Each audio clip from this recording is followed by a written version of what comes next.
તો મોબાઈલનું સામાજિક દૂષણ જે રોકવા સરકાર હવે કાયદો બનાવશે। જી હા, મોબાઈલના દૂષણને રોકવા માટે સરકાર કાયદો બનાવવા જઈ રહી છે।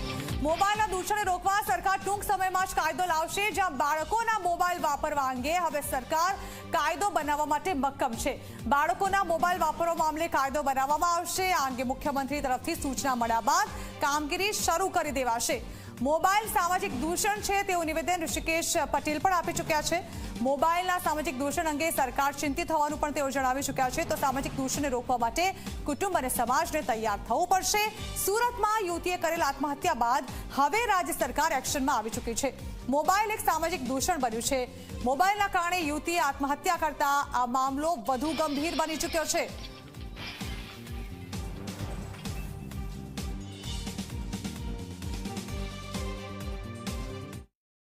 સામાજિક દૂષણ મોબાઈલ નાના બાળકો પણ અત્યારે નાનું બાળક લગભગ હજુ બાલ મંદિરમાં પણ ન ગયું હોય એના હાથમાં મોબાઈલ આપણા કરતાં પણ વધુ ઝડપથી એને વાપરતું થઈ ગયું છે। એવા સમયે એના જે બીજા જે દૂરોગામી અસરો છે, આ બાળકો મોબાઈલ વાપરે એના માટે રાજ્ય સરકાર આદરણીય ભૂપેન્દ્રભાઈના ધ્યાને પણ આ વાત આવી છે। એટલે ચોક્કસ રાજ્ય કક્ષાએ કેવી રીતે આને વર્કઆઉટ કરવું એ હવે સીએમ સાહેબની સૂચના મળેથી ચોક્કસ આ સામાજિક દૂષણને રોકવા માટે પહેલાં તો કુટુંબ તૈયાર થાય, સમાજ તૈયાર થાય।